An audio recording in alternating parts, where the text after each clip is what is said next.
SPD, yang kami hormati hadirin yang berbahagia, yang kami hormati Bapak Komite Sekolah. Alhamdulillah pada hari ini kita bisa hadir bersilaturahim bermuajalah dalam rangka acara diseminasi budaya positif yang akan dipaparkan oleh Bapak Andi Suradi untuk kegiatan calon guru program angkatan ke-11 Kabupaten Indramayu. Izinkanlah saya pembawa acara yang akan membawakan beberapa susunan acara. Yang pertama, pembukaan. Yang kedua, menyanyikan lagu wajib nasional. Yang ketiga, sambutan komite sekolah. Yang keempat, pemaparan diseminasi budaya positif oleh Bapak Didi Suradi SPD. Kemudian tanya jawab dan dilanjutkan doa penutup. Baik, untuk mempersingkat waktu, marilah kita buka acara ini dengan bacaan basmalah. Acara yang kedua, menyanyikan lagu Indonesia Raya. Hadirin dimohon berdiri.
Hadirin dipersilakan duduk kembali.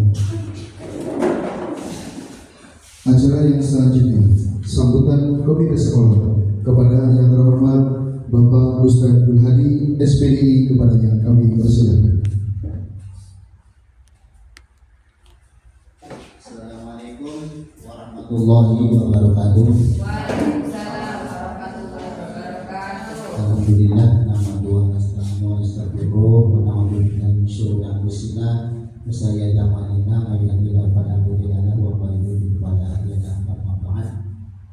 Yang terhormat Bapak Didi Suradi SPD, yang saya hormati Bapak dan Ibu guru yang saya hormati, dan perangkat-perangkat stakeholder yang ada di UPTN 2 Lubener yang saya hormati. Pada kesempatan hari ini kita dapat mengikuti kegiatan desiminasi yang artinya Bapak Ibu Guru dan Bapak adalah penyebaran.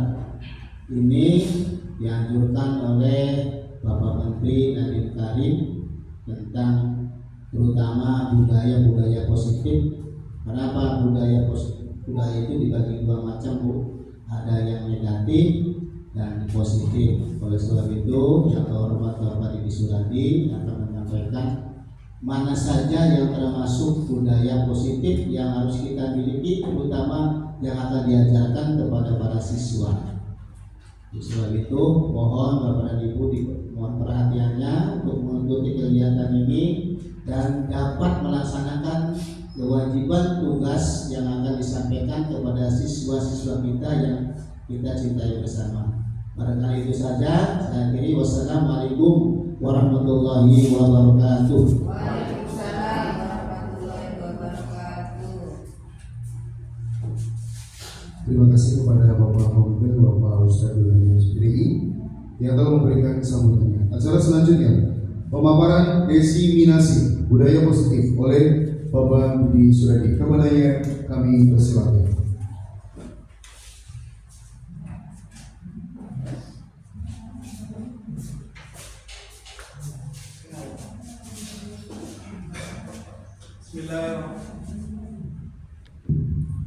Bismillahirrahmanirrahim. Assalamualaikum warahmatullahi wabarakatuh.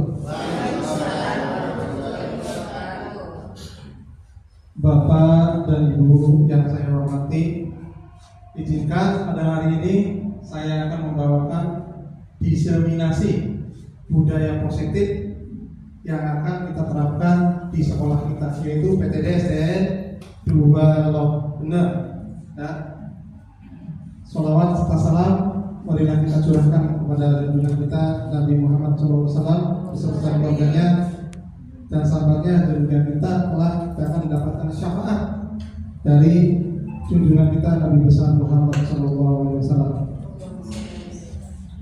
Untuk mempersingkat waktu, marilah kita bersama-sama untuk diseminasi. Diseminasi artinya menyebarkan hal-hal yang berbudaya positif. Budaya positif merupakan perwujudan dari nilai-nilai atau keyakinan universal yang diterapkan di sekolah. Universal berarti umum, ya, keyakinan yang umum yang diterapkan di sekolah. Budaya positif diyakini mampu menciptakan kolaborasi antar warga sekolah, juga orang tua murid, dan jika terlaksana dengan baik akan memunculkan serta mengembangkan nilai-nilai positif yang dimiliki murid dan akan menciptakan pribadi-pribadi yang berkualitas dan berkarakter mulia sesuai dengan profil Pancasila. Kita tahu Bapak Ibu, sekarang kita sudah memakai kurikulum Merdeka. Dan dalam kurikulum Merdeka itu ada yang dinamakan dengan P5, ya. Di antaranya itu apa? Profil pelajar Pancasila, ya. Ada berapa profil pelajar Pancasila? Ada 6 yang tadi itu, ya. Kemudian konsep inti mewujudkan budaya positif, perubahan paradigma belajar disiplin positif, motivasi perilaku manusia, keyakinan kelas atau sekolah, kebutuhan dasar manusia, posisi kontrol seorang guru, dan segitiga restitusi. Paradigma perubahan. Sekarang kita sudah memakai kurikulum Merdeka, otomatis paradigmanya juga berubah. Ya. Dalam membangun budaya positif sekolah dapat menyediakan lingkungan yang positif, aman, nyaman agar siswa mampu berpikir, bertindak, dan mencipta dengan merdeka, mandiri, dan bertanggung jawab. Menurut Stephen R. Covey tahun 1991, jika ingin membuat kemajuan, perlahan ubahlah sikap atau perilaku Anda. Bila kita ingin membuat kemajuan perlahan, sedikit demi sedikit, ubahlah sikap atau perilaku Anda. Namun bila kita ingin memperbaiki cara-cara utama kita, maka kita perlu mengubah kerangka acuan kita. Ubahlah bagaimana Anda melihat dunia, bagaimana Anda berpikir tentang manusia. Ubahlah paradigma Anda, skema pemahaman dan penjelasan aspek-aspek tertentu tentang realitas. Ya, seperti contoh, nih kebiasaan kita kalau jadikan satu, biasanya yang atas yang mana? Coba diperagakan semuanya, masuk. Nah, ya, peragakan. Ada yang kiri dan ada yang jom yang kiri. Yang di atasnya sebelah kiri, tangan kiri. Ini kan tangan atas. Jempolnya kan yang di atas. Yang di atasnya sebelah kiri mana? Nah, yang sebelah kanan. Kanan. Nih, yang biasa. Sekarang dirubah menjadi yang kanan, dibalik menjadi yang kiri, yang di atasnya. 1, 2, 3. Camkan. Susah ya? Ya itu. Perubahan itu memerlukan waktu, memerlukan proses ya. Memerlukan proses di mana kita harus bertindak atau melakukan hal-hal yang setidaknya yang dari dahulu kita lakukan itu ternyata ada kekurangan dan juga ada kesalahan. Jadi itu ya perlahan-lahan melalui proses. Stimulan respon. Dan ini teori kontrolnya ya. Realitas kebutuhan kita sama. Teori kontrolnya realitas kebutuhan kita berbeda. Semua orang melihat hal yang sama. Setiap orang memiliki gambaran berbeda. Nah, berarti dulu sama, tapi sekarang kita tahu bahwa setiap murid itu mempunyai bakat, minat dan sikap belajar yang berbeda. Kita mencoba mengubah orang agar berpandangan sama dengan kita. Nah, kemudian teorinya kita berusaha memahami pandangan orang lain tentang dunia. Perilaku buruk dilihat sebagai suatu kesalahan. Semua perilaku memiliki tujuan. Orang lain bisa mengontrol saya. Hanya Anda yang bisa mengontrol diri Anda. Saya bisa mengontrol orang lain. Anda tidak bisa mengontrol orang lain. Pemaksaan ada pada saat bujukan gagal. Kolaborasi dan konsensus menciptakan pilihan-pilihan baru. Model berpikir menang atau kalah. Model berpikir menang dan menang. Win dan win. Win and win. Lanjut.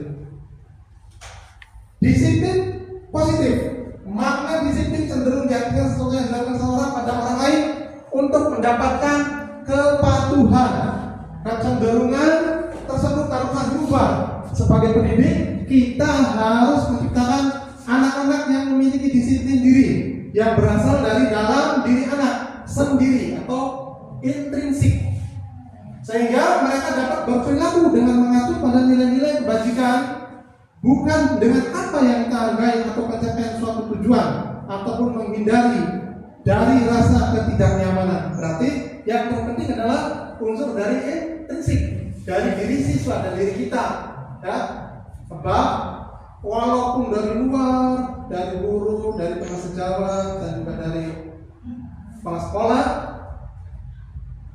memberikan penguatan, tapi kalau diri kita, kalau murid kita tidak ada unsur intrinsik untuk motivasi diri, ya tidak akan mungkin terlaksana dengan baik. Lanjut.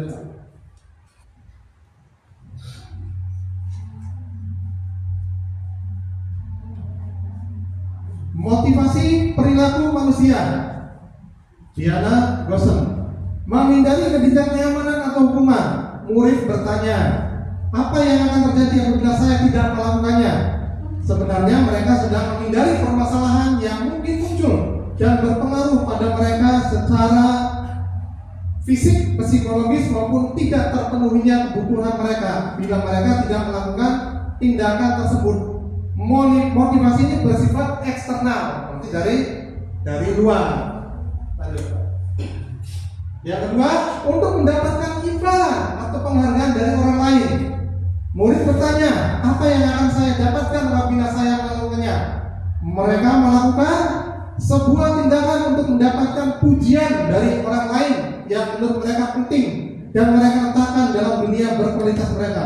Mereka juga melakukan sesuatu untuk mendapatkan hadiah, pengakuan, imbalan. Motivasi juga bersifat eksternal ya. Lanjut. Yang ketiga, untuk menjadi orang yang mereka inginkan dan menghargai diri sendiri dengan nilai yang mereka percaya. Orang dengan motivasi ini akan bertanya, akan menjadi orang yang seperti apa bila saya melakukannya. Mereka melakukan sesuatu karena nilai-nilai yang mereka yakini dan hargai, dan mereka melakukannya karena mereka ingin menjadi orang yang melakukan nilai tersebut yang mereka yakini tersebut. Ini adalah motivasi yang akan membuat seseorang memiliki disiplin positif. karena motivasi berperilakunya bersifat internal, bukan eksternal. Berarti ini intrinsik ya, internal dari diri sendiri. Langkah-langkah menciptakan budaya positif. Yang pertama, keyakinan kelas. Membuat keyakinan sekolah atau kelas. Nanti kita membuat keyakinan kelas atau sekolah ini di awal tahun ajaran. Ya, lanjut. Kesepakatan sekolah atau kelas. Kesepakatan kelas dapat membantu membentuk lingkungan kelas yang kondusif dan mendukung tumbuhnya budaya positif. Kesepakatan kelas dibentuk secara bersama oleh guru dan siswa di dalam kelas, baik di kelas nyata maupun di kelas virtual. Kesepakatan kelas berisi beberapa aturan untuk membantu guru dan murid bekerja sama, membantu kegiatan belajar mengajar yang efektif.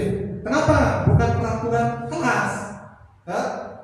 Kalau peraturan kelas dibuat oleh sepihak, oleh sekolah saja, oleh guru saja, tidak melibatkan siswa. Kalau kesepakatan kelas melibatkan siswa, jadi nanti akan membuat siswa itu seolah-olah yang mengikuti atau membuat suatu keyakinan kelas atau kesepakatan kelas. Lanjut. Kesepakatan kelas tidak hanya berisi harapan guru terhadap murid, tetapi juga harapan murid terhadap guru, serta harapan guru dan murid terhadap proses pembelajaran yang berlangsung. Kesepakatan disusun dan dikembangkan bersama-sama antara guru dan murid. Kesepakatan kelas yang menuntut nilai positif akan berujung pada keyakinan kelas. Berarti kesepakatan kelas itu nantinya akan berujung atau terbentuk suatu keyakinan kelas. Nah, itu karena apa? Karena dalam peraturan dalam kesepakatan kelas tidak boleh ada kata negatif. Contohnya, tidak boleh membuang sampah sembarangan. Diganti kalimat itu menjadi buanglah sampah pada tempatnya. Nah, keyakinan kelasnya jagalah kebersihan. Itu ya. Lanjut. Keyakinan sekolah atau kelas merupakan kesepakatan kelas yang diyakini bersama oleh guru dan murid selama proses pembelajaran. Lanjut.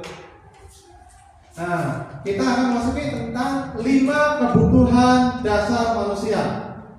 Yang pertama, kebutuhan bertahan hidup. Kalau bertahan hidup berkenaan dengan makanan dan juga kesehatan. Kemudian kebutuhan cinta dan kasih sayang. Kebutuhan untuk diterima. Kalau tidak cinta dan kasih sayang, pasti tidak akan diterima. Benar? Betul kan? Benar. Apalagi sudah kalau itu apa? Sudah benci, berarti tidak mungkin diterima. Betul. Jadi kebutuhan cinta dan kasih sayang itu merupakan kebutuhan untuk diterima. Betul. Lanjut. Yang ketiga, kebutuhan penguasaan, kebutuhan pengakuan atas kemampuan. Kemudian kebutuhan kebebasan, kebutuhan akan pilihan. Yang kelima, kebutuhan kesenangan, kebutuhan untuk merasa senang. Itu bukan 5 kebutuhan dasar manusia. 5 posisi kontrol guru dalam penerapan disiplin di sekolah atau di kelas. Guru-guru yang menerapkan posisi penghukum. Nah, yang pertama sebagai penghukum. Nanti kita belajar ya. Yang pertama menjadi penghukum. Guru yang menerapkan posisi penghukum akan berkata, patuhi aturan saya, atau ada kata awas. Kemudian kamu selalu saja salah, berarti penghukum ya. Kemudian pasti selalu yang terakhir selesai ya, seperti pada kelas 5 selesai nulisnya terakhir terus ya. Benar, lanjut ya? Ya, tuh itu merupakan kata-kata yang sebagai penghukum. Guru seperti ini senantiasa percaya hanya ada satu cara agar pembelajaran bisa berhasil, yaitu caranya guru itu sendiri. Padahal belum tentu kan? Belum tentu. Lanjut. Yang kedua, pembuat merasa bersalah. Contoh-contoh yang keluar dengan lembut seperti: 1. Ibu sangat kecewa sekali dengan kamu. Berarti anak ini langsung bahwa saya itu merasa bersalah, bahwa murid itu merasa bersalah karena sudah mengatakan gurunya bahwa ibu sangat kecewa dengan kamu. Yang kedua, berapa kali Bapak harus memberitahu kamu ya, lagi-lagi kamu. Kemudian yang ketiga, gimana coba kalau orang tua kamu tahu kamu berbuat begini? Itu merupakan contoh kata-kata dari seorang guru yang sebagai pembuat merasa bersalah. Seolah-olah murid itu langsung merasa bersalah. Nah, di posisi ini murid akan memiliki penilaian diri yang buruk tentang diri mereka. Murid merasa tidak berharga dan telah mengecewakan orang-orang yang disayanginya, termasuk guru, orang tua, dan juga saudara-saudaranya. Itu ya. Lanjut. Kemudian yang ketiga, guru di posisi sebagai teman menggunakan hubungan baik dan humor untuk mempengaruhi seseorang. Mereka akan berkata, ayo bantulah demi Bapak ya. Tuh, contohnya tadi, bantu demi Bapak, cepat selesaikan tugas ini. Tuh. Yang kedua, ayo ingat baik, ayo ingat, tidak bantuan Bapak selama ini. Ya sudah, kalau ini tidak apa-apa, nanti Ibu bantu bereskan. Itu contoh kalimat guru sebagai di posisi sebagai teman. Hal negatif dari posisi teman adalah bila suatu saat guru tersebut tidak membantu, maka murid akan kecewa dan berkata, saya pikir Bapak atau Ibu guru itu teman saya. Nah, jadi karena apa? Karena sering dibantu, seolah-olah guru itu adalah teman. Sebagai teman, murid merasa kecewa atau dikecewakan dan tidak mau lagi berusaha. Hal lain yang mengintipun adalah murid hanya akan bertindak untuk guru tertentu yang selalu membantu, dan tidak akan bertindak kalau guru itu tidak membantunya, dan tidak untuk guru lainnya. Murid akan tergantung pada guru tersebut. Lanjut. Kemudian yang keempat, sebagai pemantau. Pertanyaan yang diajukan seorang pemantau, yang pertama, peraturannya apa? Yang kedua, apa yang telah kamu lakukan? Yang ketiga, sanksi atau konsekuensinya apa? Seorang pemantau sangat mengandalkan penghitungan, catatan, data yang dapat digunakan sebagai bukti atas perilaku seseorang. Posisi ini akan menggunakan stiker, slip, catatan, daftar cek, dan lainnya ya, yang sebagai pemantau itu pasti mempunyai data-data pemantau. Nah, yang terakhir, yang kelima, sebagai seorang manajer akan berkata, apa yang kita yakini kembali ke keyakinan sekolah atau ke kelas. Contohnya tadi, sudah melakukan kesalahan seperti datang terlambat. Anak ini datang terlambatnya. Kemudian sebagai manajer langsung berkata, keyakinan kelas kita apa? Datang tepat waktu. Datangnya jam berapa? Jam 7. Misalkan begitu ya. Keyakinan kelas dikembalikan pada keyakinan kelas. Apakah kamu meyakininya? Kemudian yang ketiga, jika kamu meyakininya, apakah kamu bersedia memperbaikinya? Langsung dibuat pertanyaan untuk dikembalikan kepada siswa tersebut agar bersedia tidak untuk memperbaiki kesalahannya. Yang keempat, jika kamu memperbaiki ini, hal ini menunjukkan apa tentang dirimu?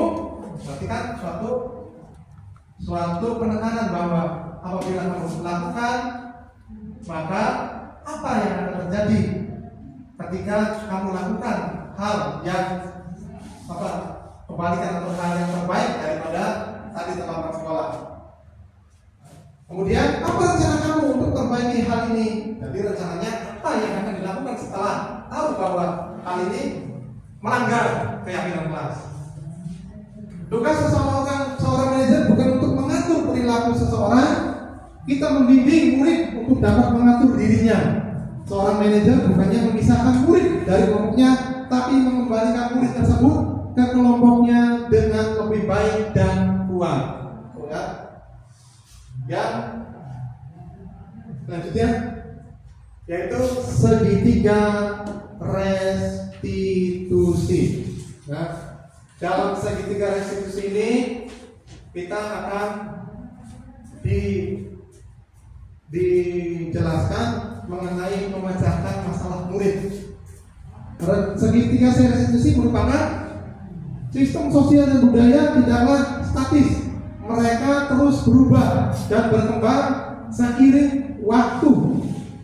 Perubahan ini bisa dipicu oleh faktor internal maupun eksternal seperti globalisasi, teknologi, migrasi, dan perubahan demografis. Nah, dengan globalisasi dapat berubah secara cepat. Itu lanjut. Segitiga restitusi. Yang pertama, menstabilkan. Yang pertama, kamu tentu punya alasan mengapa melakukan hal itu, ya. Validasi kebutuhan, kemudian menstabilkan identitas, dan yang ketiga, menanyakan keyakinan. Pada tahap validasi kebutuhan, contohnya, kamu tentu punya alasan mengapa melakukan hal itu. Adakah cara yang lebih efektif untuk mendapatkan apa yang kamu butuhkan? Kemudian menstabilkan identitas. Setiap orang pasti pernah melakukan kesalahan. Tidak ada seorang pun di dunia ini yang tidak melakukan kesalahan. Itu untuk menstabilkan identitas. Jadi anak tidak merasa terlalu bersalah apabila melakukan kesalahan, karena setiap manusia pasti melakukan kesalahan. Tetapi ketika kita melakukan kesalahan harus segera memperbaikinya. Ya, itu dalam nyanyian Damaji kehilangan tongkat. Ya, cukup satu kali kehilangan tongkat, jangan dua kali. Kemudian kamu bukan satu-satunya yang pernah melakukan hal ini. Tuh, untuk menstabilkan identitas. Tadi misalkan ada yang berangkat ke sekolahnya terlambat. Tadi untuk menstabilkan identitas, katakan bahwa kamu bukan orang, bukan siswa yang pernah melakukan hal ini, terlambat ke sekolah. Tapi harus kita nanyakan. Yang ketiga, menanyakan keyakinan. Nah, tadi sudah distabilkan, kemudian tanya keyakinan. Tadi kan sudah sepakati, misalkan di tahun ajaran baru kita sudah membuat keyakinan kelas, data, tepat, waktu. Nah, keyakinan kelasnya. Kemudian ada yang terlambat, nanti pada tahap menanyakan keyakinan kelas, guru juga bisa menanyakan bahwa kamu ingin menjadi seperti apa, nilai apa yang telah kamu sepakati. Ini maksudnya nilai keyakinan kelas.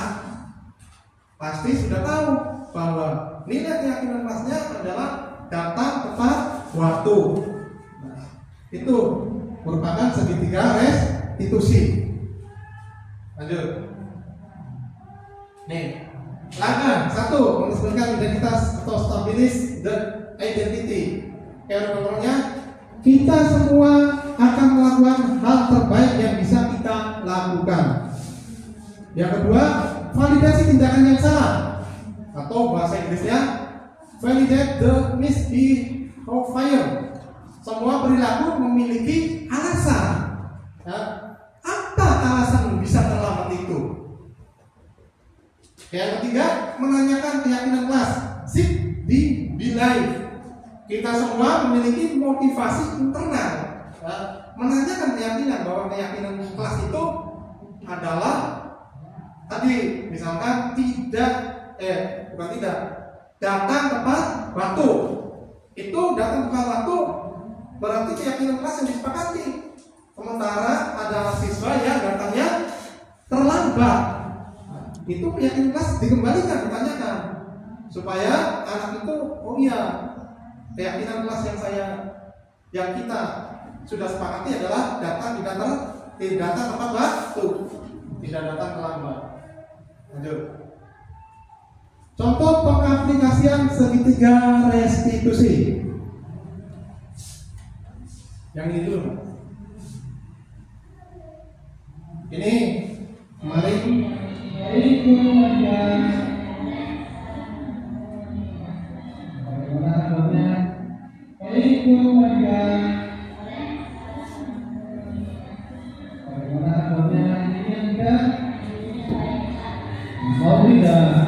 Andika mulai dipanggil di sini bersama.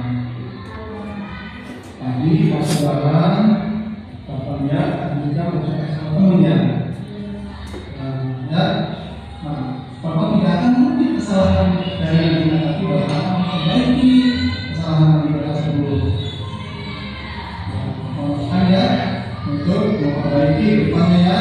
Bapak ceritakan kenapa Andika sampai mencapai kelas ini.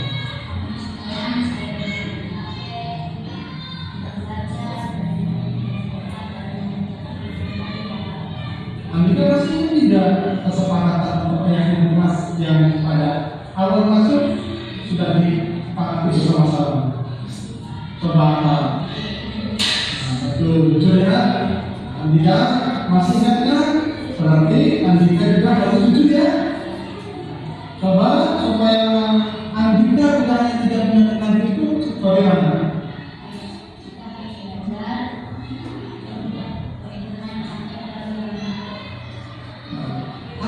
Mulai Andika. Alhamdulillah bagus ya. Bapak doakan semoga Andika menjadi anak yang jujur, pandai dan juga soleh. Amin. Ya, terima kasih. Sama-sama Andika.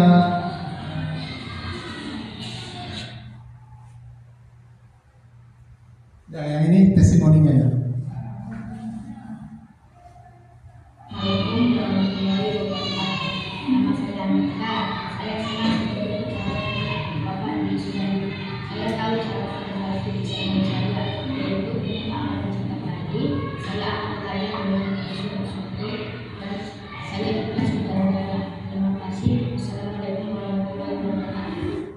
Ini adalah contoh dari pada kasus ada anak kelas 6 yang bernama Andika.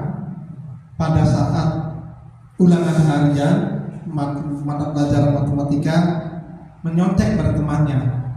Pas saya lihat dan kemudian saya panggil, Andika ini mengakui bahwa dia mencontek.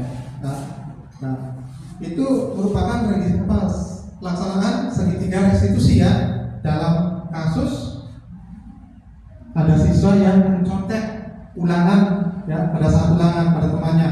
Nah, itu ditanyakan dulu apa masalahnya, kemudian apakah kenapa sampai terjadi hal tersebut bisa mencontek, jelaskan ya. Andikanya juga siswa tersebut menjelaskan bahwa dia di rumahnya tidak belajar, nonton TV sampai malam, yang praktek, kemudian juga tidak berdoa, kata siswa tersebut. Kemudian ditanyakan lagi, apa yang kesalahan apa yang sudah dilakukan? Kemudian jawab, dia mencontek. Nah, keyakinan kelas apa yang sudah dilanggar daripada Andika tersebut? Itu, yaitu keyakinan kelasnya adalah berbuat jujur. Nah, kalau mencontek itu kan tidak jujur, berarti berbuat jujur. Sudah berbuat jujur bahwa dia mengakui dia itu menyontek temannya. Kemudian ditanyakan apa yang akan dilakukan. Nah, Andika murid tersebut jawab, akan belajar lebih baik dan tidak menonton TV atau melihat HP terlalu malam kemudian berdoa sebelum mengerjakan ulangan itu. Dan dilakukannya juga kapan? Dilakukannya mulai hari ini pada saat ditanyakan. Itu segitiga restitusi. Ya, segitiga restitusi berarti harus sama kepada anak. Ya, tuh. Pada kasus ada siswa yang menyetek pada satu ulangan pada temannya ya. Kemudian lanjut Pak. Ini kasus yang kedua.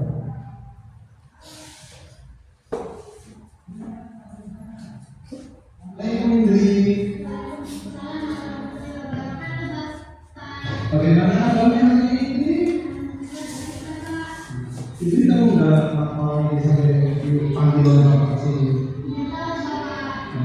Ya, tadi pagi ini bapak bilang datangnya terlambat ya. Masih ingat tidak kesepakatan sama keyakinan mas kita kalau berangkat masuk ke sekolah itu berapa? Tadi pagi ini datangnya terlambat. Berarti ini melanggar keyakinan kelas ya. Makanya tidak ada orang yang tidak melakukan kesalahan ya. Semua melakukan kesalahan, tapi kita harus memperbaikinya. Bapak juga akan membantu memperbaiki kesalahan diri. Coba ceritakan kenapa Indri sampai datang sekolahnya itu terlambat.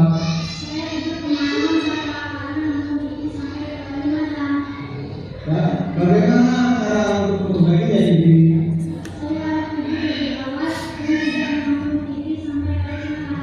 Iya, itu ya. Tapi kapan mulainya Indri akan melakukan hal tersebut? Bagus ya. Bapak doakan semoga Indri menjadi anak yang disiplin, pandai dan juga soleha. Amin. Sama-sama Indri.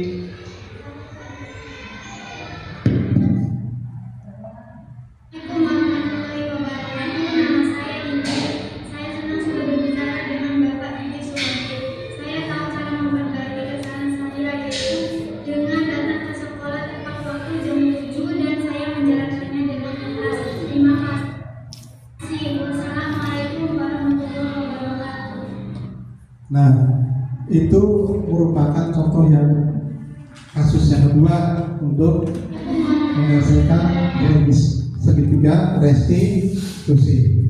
Ketika ada anak yang datang terlambat dan dipanggil, ya, dia tidak tahu kenapa sampai dipanggil. Nah, kemudian jelaskan oleh kita bahwa tadi pagi lihat anak tersebut Indri datangnya terlambat ke sekolah. Masuknya jam 7, datangnya setengah jam 7 atau 7.30. Itu juga harus direstitusi masalahnya ya. Nah, apa alasan sampai terlambat? Apakah itu buah ataupun melakukan kesalahan dari keyakinan kelas yang sudah disepakati? Berarti keyakinan kelasnya adalah disiplin. Ya, Ibu ya, kata tepat waktu berarti disiplin itu. Kemudian kenapa sampai terjadi seperti itu juga harus ditanyakan kepada siswa tersebut. Kemudian itu kan jawab bahwa Indri tidurnya terlalu malam, sampai larut malam lihat TV, melihat HP juga sampai malam itu.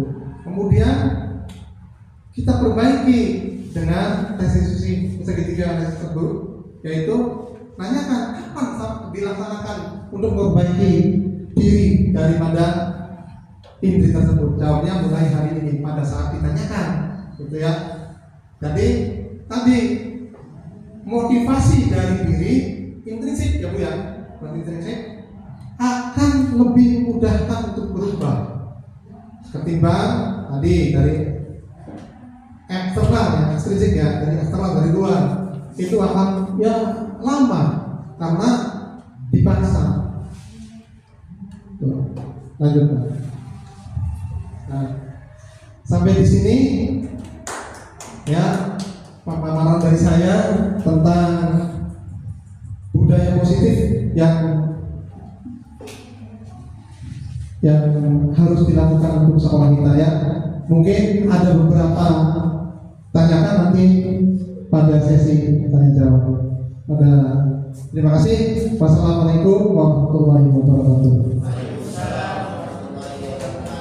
Waalaikumsalam warahmatullahi wabarakatuh. Wow, super sekali pemaparan yang dipaparkan oleh Pak Edi Suradi tentang diseminasi budaya positif begitu istimewa.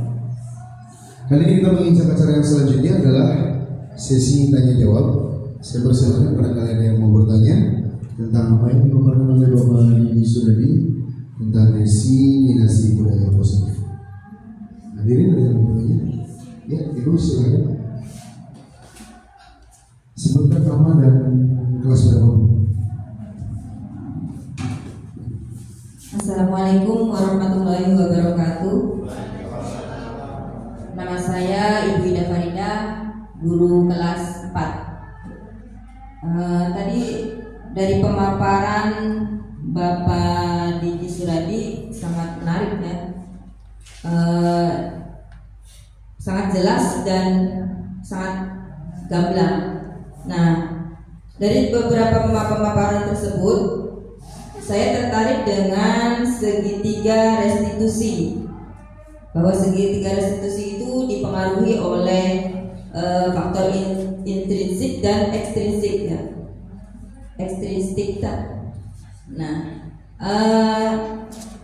saya ingin bertanya, apakah wajib kita sebagai guru melakukan segitiga restitusi tersebut? Itu saja, satu aja. Terima kasih. Assalamualaikum warahmatullahi wabarakatuh. Terima kasih Bu Ida. Ada lagi yang bertanya? Kita tampung atau langsung jawab Pak? Atau cukup satu pertanyaan saja? Baik, kita simpulkan. Intinya segitiga tadi, apakah wajib seorang guru itu memiliki kemampuan memahami segitiga itu? Maka Pak dipaparkan.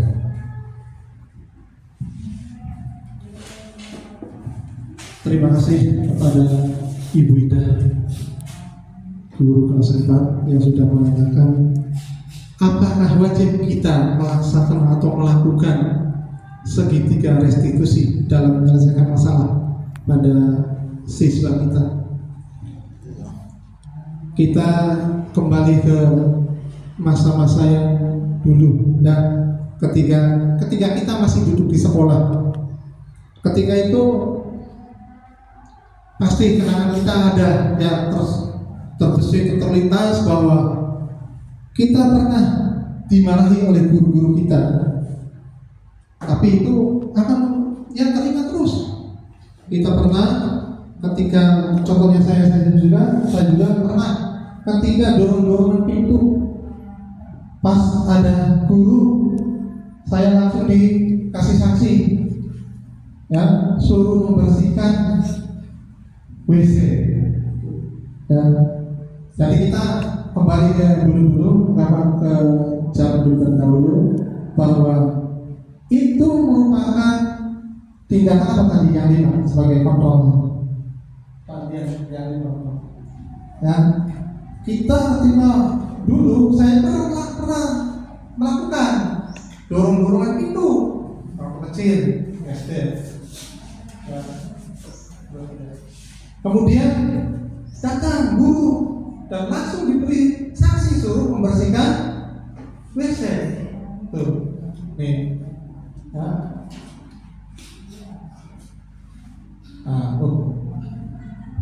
Tadi pembuat merasa bersalah juga, tapi juga langsung sebagai penghukum ya.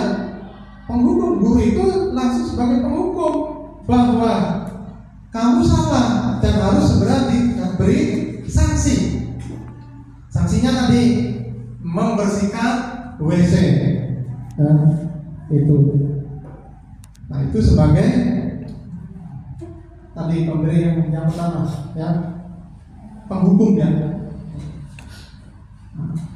Kemudian zaman berubah ya, sampai dengan saat ini di tahun 2024 paradigma baru muncul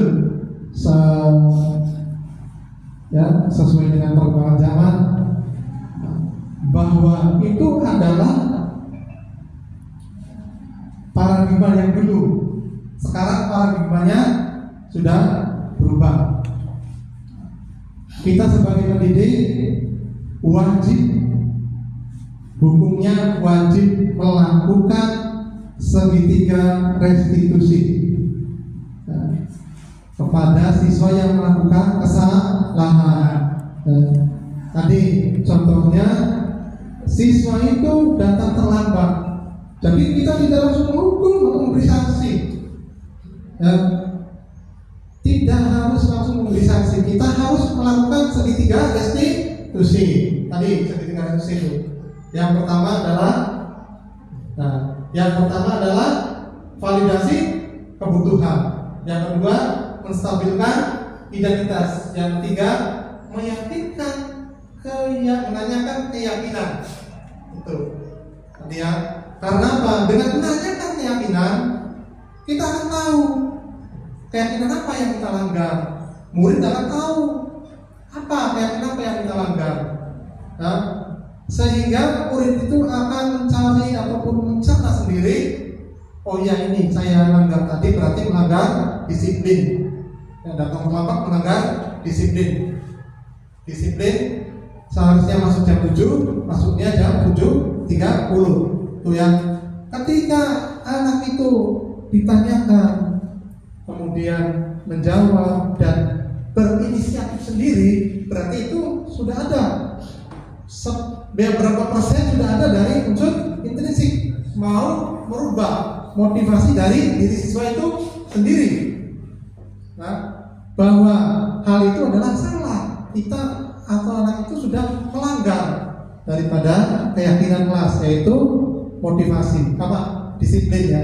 Kemudian ada motivasi dari diri dan juga dari guru ekstrinsik, walaupun dari guru ekstrinsik kan dari guru kan dari luar ya motivasinya, bahwa hal itu salah dan harus diperbaiki. Dan juga unsur ekstrinsiknya juga tadi guru mendoakan. Nah, itu juga doa dari seorang guru merupakan unsur ekstrinsik dari luar yang sangat besar ya, yang sangat besar yang baik, sehingga doa itu semoga terkabulkan menjadi anak yang disiplin, anak yang baik, anak yang soleha ya, itu. Kemudian kenapa sampai harus melaksanakan segitiga restitusi ya tadi? Segitiga restitusi dilaksanakan ketika anak atau siswa melakukan kesalahan yang sesuai kita itu tidak besar-besar banget, maksudnya tidak sampai melakukan hal yang hukumannya fatal seperti hukuman pidana misalkan ya. Kalau sampai hukuman pidana ya berarti kita sudah jangan melakukan segitiga restitusi, langsung kepada hal-hal yang gak wajib. Contohnya apa? Misalkan sampai membacok menek ya, sampai membunuh, sampai mencuri yang barang-barang yang mewah, itu kan berarti kan tidak usah dilakukan segitiga restitusi karena melakukan hal yang melanggar pidana. Kalau masih yang ringan seperti membuang sampah, kelihatan terlihat oleh kita buang sampah sembarangan, berarti itu segitiga restitusi. Mencontek, datang terlambat, tidak memakai sepatu, ya, kemudian ya apalagi baju tidak dimasukkan. Hal-hal seperti itu kan sudah ada dalam keyakinan kelas ya. Jadi kita juga kadang ya karena ini baru mungkin belum tahu, kadang kita juga membedakan antara kesepakatan kelas dengan keyakinan kelas ya. Padahal intinya sama.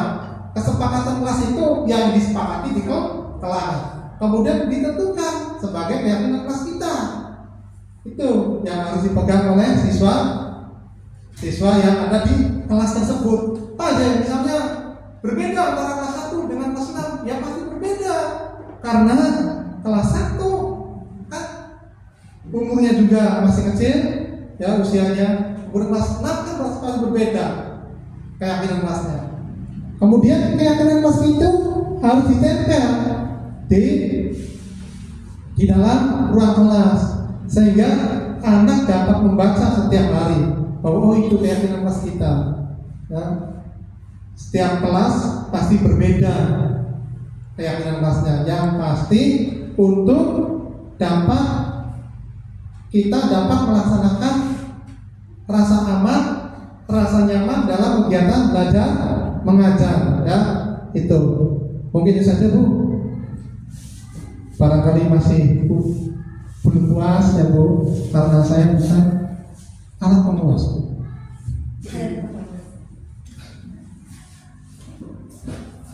Baik, terima kasih atas jawaban dari Pak Yudi Suradi. Adakah lagi yang bertanya atau bagaimana? Cukup?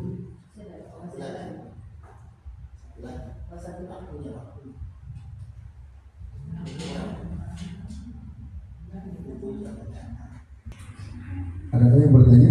Ibu, dipersilakan.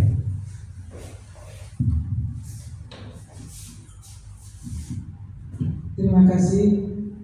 Saya guru kelas 1 mau menanyakan tentang paparan yang tadi dipaparkan oleh Pak Yudi Suradi. Yang akan saya tanyakan, apa yang akan kita lakukan ketika ada siswa yang berkebutuhan khusus, khususnya anak-anak usia dini seperti kelas 1. Itu saja. Assalamualaikum warahmatullahi wabarakatuh. Baik, silakan Pak. Waalaikumsalam. Langsung dijawab saja ya. Apa yang akan kita lakukan sebagai guru ketika ada anak yang berkebutuhan khusus, inklusif? Seharusnya ya, kalau anak berkebutuhan khusus itu harus disekolahkannya ke sekolah luar biasa. Di sana menampung anak-anak yang berkebutuhan khusus, ya itu ya di SLB ya. Tapi kita juga tidak bisa menolak ketika ada anak yang berkebutuhan khusus didaftarkan atau ingin belajar di sekolah kita ya, kita tidak bisa menolak. Ya. Jadi apa yang harus kita lakukan ketika ada anak berkebutuhan khusus? Ya tadi, ketika kita pertama membuka pendaftaran, di situ ada tertera yang namanya formulir pendaftaran. Kadang orang tua juga tidak menuliskan di situ, padahal ada sakit yang pernah dialami, misalnya, terus keberuntungan dosa atau tidak, cacat atau tidak, misalnya, itu ya. Nah, ketika sudah diterima, ternyata anak itu berkebutuhan khusus. Nah, berkebutuhan khusus ini biasanya terbagi beberapa macam ya. Ada yang berkebutuhan khusus memang cacat fisik, ada juga yang mentalnya kurang. Ada yang susah untuk memberikan pelajaran, maksudnya Mak. Misal belajar menulis, anak itu sampai jam terakhir mau pulang belum selesai menulisnya. Itu juga merupakan anak berkebutuhan khusus. Ketika kita dihadapkan dengan anak yang berkebutuhan khusus, yang pertama kita data, ya, kita cek orang tuanya, tempat tinggalnya. Kemudian kita undang orang tuanya, ya, untuk sama-sama memberikan arahan kepada anak yang berkebutuhan khusus ini. Nah, jadi kita dengan orang tua harus bersinergi, harus sama-sama memberikan bimbingan pada anak tersebut.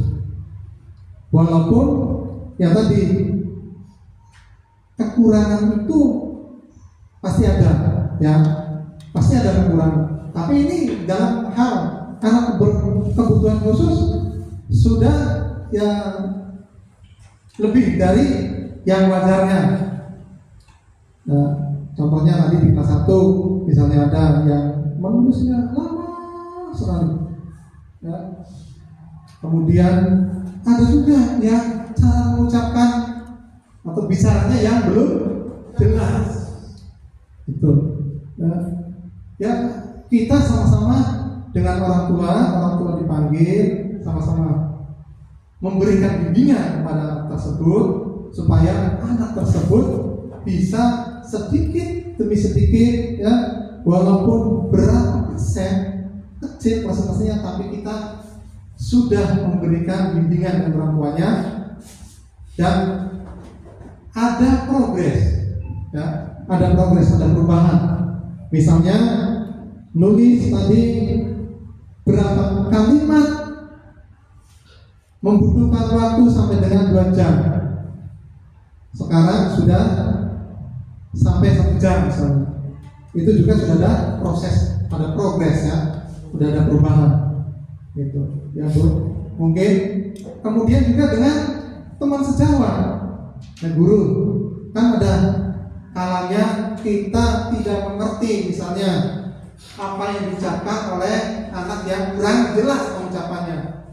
Tanya pada teman sejawat guru lain, barangkali guru tersebut adalah tangganya, karena tetangganya biasanya sudah hafal dengan logat, dengan cara bicara siswa tersebut, gitu ya. Ya tadi ya berarti yang pertama bersama-sama orang tua membimbing anak tersebut dan juga dengan teman sejawat. Mungkin itu saja dari saya. Bu, kurang lebihnya mohon maaf. Assalamualaikum warahmatullahi wabarakatuh. Baik, terima kasih atas jawabannya Pak Budi Suradi. Saya kira pertanyaan cukup dicukupkan. Kita menginjak acara selanjutnya adalah penutup. Alhamdulillah, acara demi acara pemaparan diseminasi budaya positif telah berlalu dari acara pertama sampai acara yang terakhir. Kali ini acara selanjutnya adalah doa penutup yang akan dipimpin oleh Bapak Ustadzul Hadi SPDI. Kepadanya kami persilakan.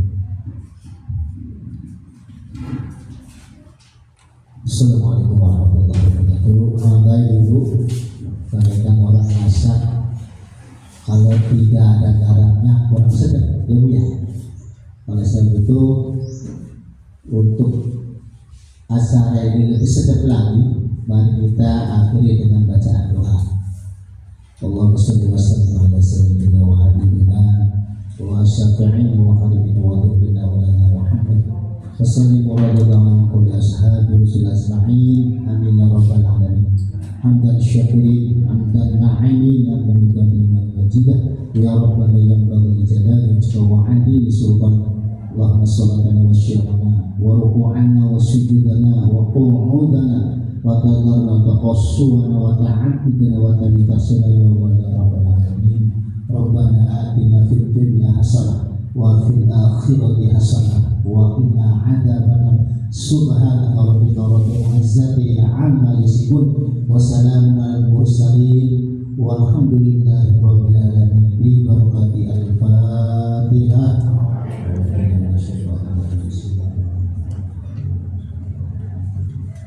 Ia pada budaya kesalahan dengan surat mustaqim surat al-Ladina Baik, usai sudah acara pada kesempatan kali ini, saya yang bertugas atas nama membaca dan mengucapkan mohon maaf yang sebesar-besarnya apabila ada kesalahan, kekhilafan yang disengaja ataupun yang tidak disengaja. Akhir kata, wabillahi taufiq wal hidayah. Wassalamualaikum warahmatullahi wabarakatuh.